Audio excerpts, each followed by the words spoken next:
Good morning, afternoon, evening, and some places even night, depending on where you find yourself within the globe. This is Kingdom Economic Forum, a forum that has been set up to look at issues that affect us, go into the root cause, and come up with a solution. I have told you that this forum, we don't complain. We say it as this and then come up with a strategy that we think that when it's implemented, we will be able to solve the relevant problem that we are discussing. We want to thank our viewers for having faith in us. The comment, the contributions is so welcome. Per your advice, as we speak, we are in discussions with Sunny TV. Very soon, this program will be aired on or be viewed on Sunny TV, and we will give you the time where you can watch this program. Just this week, if you follow the media, one of the critical news has been the removal of the Chief Justice. I remember this week I had opportunity to be interviewed by one of the journalists, and he mentioned that unfortunately, because I had not followed the issues very well, I declined. I was not able to make any comment on that. But I think that today I'm well versed and I'm well briefed as to what has happened, and it's important because this issue has both local, national, and international implication as far as our democracy is concerned. So with me, as usual, let me mention that I'm always having program with Dr. Joshua Ponsaf because we are in partnership. This Kingdom Economic Forum in partnership with the New African Concept. So we try as much as possible to meet and deliberate on issues. We have so many things in common, and that is why you see both of us having this program. Doc, you're welcome. And thank you so very much. The recent removal of the Chief Justice Yes. has sparked a national debate across the country. And the three major issues that people are raising had to do with the power, the process, and then the judicial independence. And the question is, what does it mean for our democracy? Yes. You're welcome. The floor is yours. Thank you so very much. And I'd love to add my voice to what Nana is saying, that we want to welcome all of you to Kingdom Economic Forum. Let's keep on sharing and then also inviting many others to join in the narrative. So Nana, just like you rightly said, this week, I think it was on the Monday. Yeah, so 1st September 2025 will go down in history as a very historic day, since that was the day that officially the president dismissed the former, shall I say, Chief Justice. So in this discourse, I think we want to explore the facts that underpinned or led to the event or the case reaching this point. And then we'll also look at the reflections or the impact on it, both at the local and then the international level. And as usual, for Kingdom Economic Forum, we cannot end without the way forward, or giving some suggestive recommendations going forward. So if that template is okay, then I think we can run. Well, I think I'm good with that. All right, so we'll start with the facts leading up to it. So we know that our president and the NDC was sworn in power this very year on the 7th of January. So after that, on the 17th of March, there was a petition that was made to the presidency. That was by a man called Mr. Daniel Ofori. And that petition was sent to the president with a narrative that he should initiate the process that will sack or remove the Chief Justice at that time, or the former Chief Justice, that is Her Ladyship Gertrude Torkornoo. Yes, and the Constitution also has provisions for that process of the protocols, which is encoded in Article 146. The various clauses of Article 146 gives the systematic process that must be followed. So our president also did due diligence to it. So the first thing is that when the petition is made, what you do is that there must be the establishment of what is called the prima facie. The prima facie is to ascertain whether the petition is substance or has substance or is substantiated for it to lead to the next level of it. So for that to happen, you mostly take the petition itself, and then the president, in consultation with the Council of States, will also request more or less an address or a feedback from the Chief Justice, which I think she also did send. So there was the petition by Daniel Fori, and then there was the response also by the Chief Justice, and then it was sat on by the president in consultation with the Council of States. And then they then established that, looking at the content, which I'll be coming to it, looking at the content of the petition as against the response, there is a prima facie, which means that there is a substantial issue to be more or less sat over, or to be assessed. So afterwards, then in Article 146, Clause 6, it also empowers the president, after the establishment of the prima facie, to now set up a committee. So that now the committee will then assess it, and then upon that bring out their recommendations. So that was also duly done. And then one of the justices of the Supreme Court was also, that is Justice Gabriel, was also, he was the chairman. It was a 5-member committee with, I think, Mr. Domelevo and others who were also part of it, chaired by the Supreme Court judge, that is Justice Gabriel. So their recommendation is what they then brought to the president, and then now the president is to act on the recommendation. And the recommendation after everything was that whatever happened per the petition is substantiated, and then it scores for what we call a misconduct on her side, that is the Chief Justice side, and hence the process to remove her is in due line with the Constitution. And then based on that, now the president also acted on and then gave an official authorization, for which we saw, I'm sure we saw some of the papers around where made it known to all persons, like King James, King James English. So the long and short of it was that on the Monday officially, that was dished out, and then it saw the removal of, that is Justice, Her Ladyship Justice Torkornoo. Now there are deeper questions beneath it. So first, let us look at the content of the petition, and then also the assessment by the committee. So the whole thing. But maybe before you go in your submission, you have established that as far as the process is concerned, it's backed by the Constitution. Yes. So there's no flaw in terms of technicalities in following the process. Yes, so there is no constitutional breach. There's no constitution. President or any committee or Council of State or any of the stakeholders in this enterprise, per the constitutional protocols, there is no constitutional breach. I think we need to establish... Which is very important. Very important. Yes. They've used the lay-down process, they followed due process. Due process. And everything can be seen in Article 146. There are various clauses of it, like the Clause 6, where it empowers the establishment of the committee. So your next point is that, though technically correct, the contextualized issue, is there any flaw?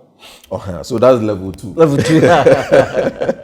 Okay, so now level 2 is the substance itself. Now, from the committee's search and relative to the petition that was made, what came up is 2 or 3 major things.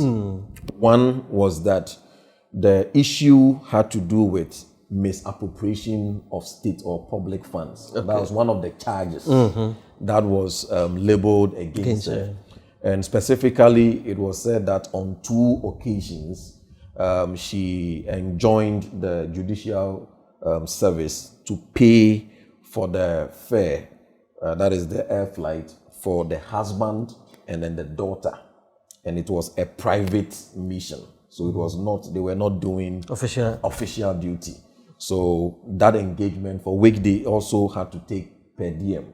So that the husband and then the daughter, the judicial service had to pay for their flight or their ticketing outside for private issues, and they also took per diem on 2 different locations. This is very interesting very point interesting. that we need to spend some few time to see whether is she the only person with this tag. It's a very serious, and I'm happy. Okay, go on. Yes, we'll come there. there. So that is one of the That's a major. It's a major, isn't it? Yes, that's one of the major charges I get it. related in the submission. Number 2 was that it was also labeled against her that she transferred one Mr. Baden, and then from what they gathered from the committee, they were saying that the process of how the transfer went about was more of, so technically it is called abuse of discretionary power. So the fact that you have the power authority, but you are abusing it, which means you are aligning it to maybe personal scores or certain sentiments as to the very reason it was not established. But what came is that the process that led to, or how the transfer of Mr. Baden went about, scores for abuse of discretionary powers. Transfer. And then the third point, also, they came up with the fact that she more or less meddled with the appointments, the process that leads to the appointment of justices to the Supreme Court. Yeah, so these were the 3 things that was petitioned. There were others, but they were all within these 3. Okay. So the trinity of a charge, and the Father, the Son, and the Holy Spirit, happens to be the dissipation of state funds through the husband and the daughter, and then secondly, the abuse of discretionary power, and then the third point is the interference of the laid down procedures leading to the appointment to the Supreme Court. So this is what we have. So now the question is whether or not these issues are substantial enough to warrant that kind of penalty. Okay. So now, as we've already established, it is within everything that was conducted. We must admit that it is within the constitutional provisions and that there was no breach of any kind in any way, at least for what we know so far. But the deeper question is whether these issues that have been raised, they were substantial enough, or they meet the needed threshold that should stimulate this process. gravitas. So I think in the course of the week, former Justice Sophia Akufu also made a narrative on it. Though she is a member of the Council of State, she made a narrative on it that she does not agree with the recommendation by the committee, and that their findings and what they have brought, their charges are not weighty enough to meet that charge. Because per the Constitution too, it is also the case that issues or penalties or punishment that are labeled must be in sync with the weight of the offense that have been committed. So that is where former Chief Justice Akufu is coming from. And that is where, for some of us, we also, we align with her narrative. So we are not making a claim of support or denial on those offenses as to whether they are bad or, of course, they are not in the right way. But the question is whether it is weighty enough to have stimulated that kind of penalty. Good. So then the question will be that, do we have laws, or have you listed what constitute you said is misbehavior or whatever? Yeah, misconduct. Misconduct. On the part Do we have any code of conduct that has been signed on that this will fit into? Yes, so that is a very good question, and it will also connect when we come to the recommendations. That's the point. Because my little touch with the Constitution and the laws of our land is that there are gaps and loopholes or lacunas within it. Yeah. And the Constitution and then the frameworks of the law assumes that the handlers of the law or the handlers of the Constitution should have what we call moral objectivity. So that those gaps, because they are expected to be morally objective, the assessment of those gaps will be right. Yeah. Unfortunately, over the period, it has not been, we have not approached the handlers or the leadership, have not approached it from the moral objectivity. So because of that, it has been rather exploited, mostly by the duopoly for their parochial advantage. Yeah. So it comes as no wonder that most often we see many of these political players aligning or trying to study law. And there is nothing wrong with it on the surface. But its in play is that now both sides are scouting for the loopholes, and then so it means that you can play around it. So just like you were asking, there are no listed sins or errors that if the person does it. What was listed or what was stated is that there should be the establishment of what is called a misconduct. Misconduct. So now it becomes vague. Vague. If the committee sits down and then says that this is a misconduct, for which they said, then it scores for it. You see, all have sinned, and we have all fallen short of the glory. This thing that we are, and that's why I'm interested in the first one there. Yes. In fact, does it play within conflict of interest? Is it about the act or the magnitude of it? For example, in even coming into the Bible, when the Bible says all have sinned, that I have quoted. Yes. We don't have the degree of the sin. You get it? So the question is that what, as a nation, we are aspiring to achieve? Can it fit for all? Because we cannot be having selective justice or whatever. Yes. No. Can we sustain this position? What happened to the next government that will come in?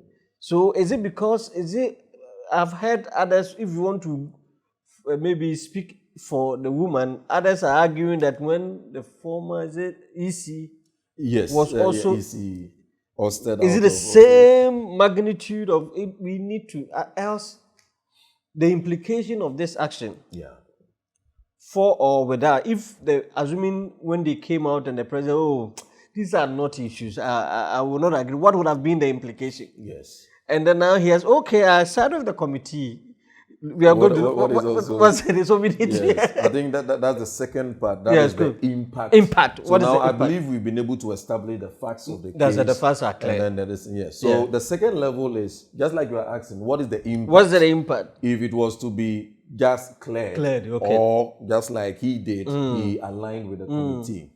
The impact. So in the first instance, if it was to be cleared, then that is without any form of penalty or punishment. It further weakens our institution. That's a point. Because already there is that narrative, there is that perspective that our institutions are weak and it is not biting enough. That's it. So without taking action, it would have scored for no one. We said nothing will happen out of they are literally scratch my back. Those kind of things. So an action to be taken is in the right way. That's it. Because not to have taken any form of action and just cleared would have been, so that would have been an extreme to maybe to the left, yeah. which its implication will be a further weakening of the various institutions. Of Next time, the next person will not just take the daughter and the husband. So he will take in the whole, family, extended family. The extended family. It was your penny, and then when the person was wedding, the one who was the flower boy, the flower girl, the page boy, all of them will be born. Yeah, sure. Yes, so that shouldn't have been. Now, what our president also did, that is aligning strictly to the recommendations by the committee, also falls into the extreme right. By saying that, what I mean is the already prior to the coming or their swearing in during the campaign times, yes, already it was suggestive, which at least, I mean, my own self, I heard from Samedi Mfi and then our president now, who was then the flag bearer for NDC. Yes, so it was, they made it clearly that her conduct and posture warrants to something that must be cleared when they come in power. It was a manifesto promise kind of thing. Yes, so it was part of their campaign narratives. Yeah. So that is one, to have suggested something before that when we come to power, because of her posture, especially during the times of, if you remember, what Afenyo Markin took to, and then, I mean, more or less how swift the Supreme Court sat over, and many other things, which, I mean, that is for them, she was politically... She was partisan. Partisan. Yes. She was for them, skewed to the ruling government. Against them. And then for the other party. So they maintained it in their campaign narrative that her posture is not objective enough and that should they come to power, she is going to be ousted out. So now to have given such a narrative proud to, that is one. And then to have come to power, I mean, in January and then March. Once an agenda is set, the whole machinery can be whipped up in line. Definitely, the president cannot stimulate it. Per the protocols, there must be a petition.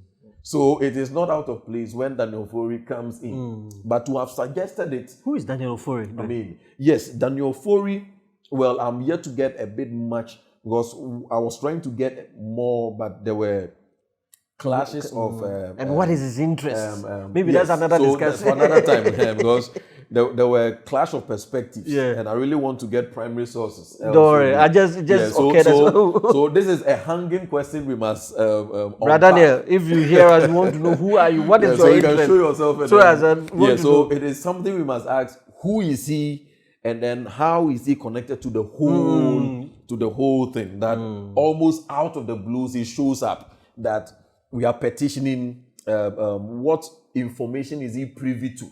Then we want, with this, he has done a good job. We want to ask that, we want more of Daniel Ofori. Can you also do with many others? Many others. We want more of Daniel Ofori to help us solve. The rise of the Oforis. That's the point. Yeah, so further questions need to be asked. Yes, but of course, it is a good thing. It's a good thing. But yes, because there had been that suggestive thing, that is number one. So ultimately, there seemed to be also a partisan or a political play here. So from what you are saying, now they've got an opportunity. So in spite of how some view the recommendations or the offenses weak, they are using magnifying glass. So it amplifies the weight of the issue. Those of you listening to me, if you you have an issue with the state, trust me, there is no way, if the whole machinery of the state is trying to come to you, my advice is that, like Jesus said, you have to go and then see how you can handle things. Don't sit down, because when the state is coming to you, when they decide, even the way you brief will become an issue, because instead of briefing within 1 minute, you have to brief maybe between 70 to... Yes, you have done 100, so there's an issue. So the point is that that's another aspect when the state is against you. It's a lesson we are all learning. It's a lesson for us too, especially when GRCs that you have Flouted something. something, and they are coming. Please go quickly, like Jesus advised. If you don't have what is required, go there and negotiate. Yes. Don't allow them to use the state. Because another aspect I think we have to bring in has to do with the posture of the former Chief Justice. Yes. That is another thing. That is also is very important because you see, we are all learning. The posture is critical. And then it was like, okay, you are coming, I'm also coming. It was like David and Goliath kind of. Yeah, so it was more of a banter than a discourse. That's a narrative. point. Yes, so I think it is also a very important point. Good, so just like you are raising so this goes to the far right because of one suggesting it before you I get you. and then two, how swiftly from January to less than 2 months an action is initiated, and then also then it comes to the weight of the issue. The optimal, if you are to ask me, I'll say that it shouldn't have been we shouldn't push it under the carpet. No, but yes, there should have been a kind of punishment or penalty. Does the Constitution have any remedies for that, the kind of punishment? Because you are the Chief Justice. Yes, so it is all left in the hands of the Constituted Committee. Okay. So they would then recommend that based on the weight of this, maybe let us suspend her for 2 months, or let us maybe take her off. So those ones are at the discretion of the Constituted Committee. So you see that, and the committee too will be consulted by the president in conjunction with the Council of State. So it is said that almost everything aligns when an agenda is set. This is what we want. Ultimately, it is going to. So they were working from the answer to the question. Yes, so, so we work from the answer to the question. So by the time we come to the question, the answer is already there. So so that is it. So unfortunately, the posture then becomes that it gives a form of, and that is why, like Sophia Kufu was saying, former leadership was saying that the weight. So I think you asked that, can we then standardize this approach? That's it. Because we were here where we had some ministers or some, I think, parliamentarians or ministers who took double salary. Okay. And what was the recommendation? The recommendation was that they should pay it off. When the Auditor General comes up with his annual report, most of the recommendations is that refund. And yes, to refund, and these are all public servants. That's the point. They are all public servants. So you see the trajectory. So these are all, because in various cases it is wanton dissipation of state funds, but the recommendation becomes that you must cough it out, possibly maybe the same amount or afterwards with interest. Couldn't we have applied that same approach? The narrative is she shouldn't have gone scot-free once these offenses have been established. That would have further weakened the institutions. But this extreme overt penalty, now are we going to standardize it? Because crime does not have any expiry date. No. So if this is the measure, then it means that we have to retract and go back. And then persons that have also had these similitudes, we also oust them out of office entirely. Do we have the national capacity and ebullience to do that? Or even going forward, is this going to be a standard yardstick that the slightest dissipation or maybe misappropriation of public funds, this is the weight of penalty? Or for some others, we are going to recommend that you pay it off, but in this one, we are coming at you. Maybe they will say that because she is occupying a sensitive position, it should be a sign. But the truth is that, trust me, this is very serious. Even within the judiciary, the question is if we can take off Chief Justice in such a way. What happens with a High Court judge who decide against a government case? So this has far-reaching implications. Implications. Yeah. When there's a litigation and you are a judge, maybe a private person against the government, and then government has a vested interest, and as a judge, you use the law as it is, and at the end of the day, the state loses. What happens to you? This has a very serious impact in the coming years. So the way forward, Yes. you've made mention, but then there's a point that I have here. Okay. Way forward, there's a need for us to have legislative classification. I think you have said it in passing, where we must, as a nation, close the loophole. You've made that point. Yeah. Parliament must immediately begin to work on a Judicial Service Act. Do we have that? I'm not too sure. Yes, there should be. There is. That clearly defines what misconduct is. We have to. Yeah. So there is the act is there. The act is there. It is vague. It's vague on these narratives. So the question we should have what we call the scale. What is minor error? The magnitude, exactly. Serious ethical breach. Exactly. And what is removable offense? We need to have that. Yes. Else we are all at risk. Well, once it is left to subjective discretion, then these things come to play. Yeah, that's why when we started it, procedurally, they are perfect. Yes. Technically, excellent. You cannot fault it. Yes. Then now we are looking at the offense, the severity of the offense. But the truth is that offense is an offense. Offense is an offense. However, it must not go unpunished. It must go, yeah. The level of punishment must be in sync with the weight or the magnitude of the offense. Another point maybe I have here is that the long-term step, maybe constitutional safeguard. We should, in our as we are doing constitutional review, I think we need to look at, this is the point, looking further ahead, we should consider a constitutional amendment to change who initiates this process. The best practice, as seen in Kenya, is for the Independent Judicial Council to initiate the process, not the president. Yes. This removes the perception of executive interference from the very start, like you have rightly mentioned. And that becomes one of the what we call normally judicial precedents. That this that has been done. If care is not taken, it may assume a posture that every new government may be coming with their own chief justice. Because once you come into power, as long as the procedures are available, what you can use against the certain chief justice, and so these are all, thoughts and perspectives to it.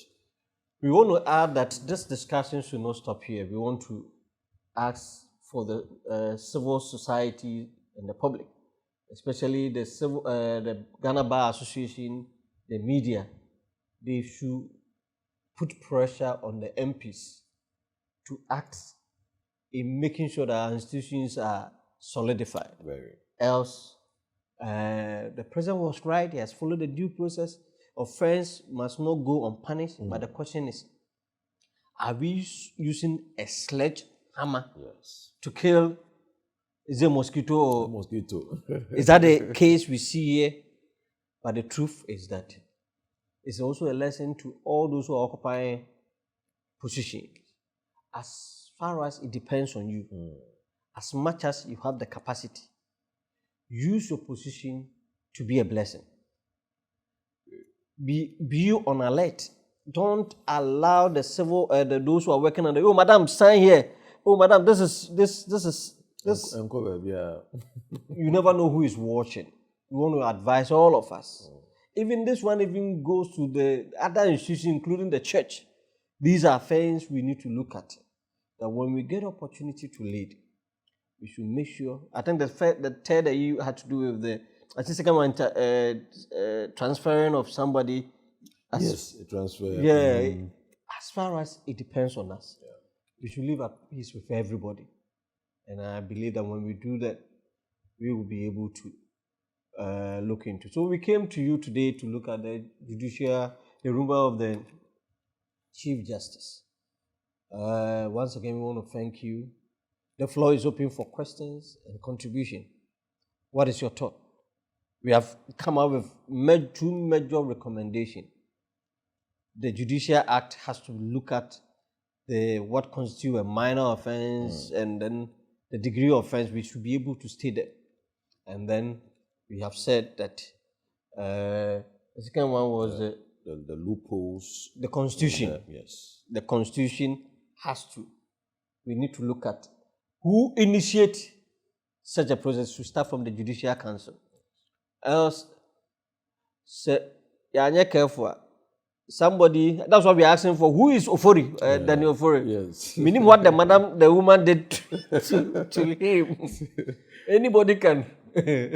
Anybody can raise issue. And I think we are not, as a nation, we need to set up and make sure we do the right thing.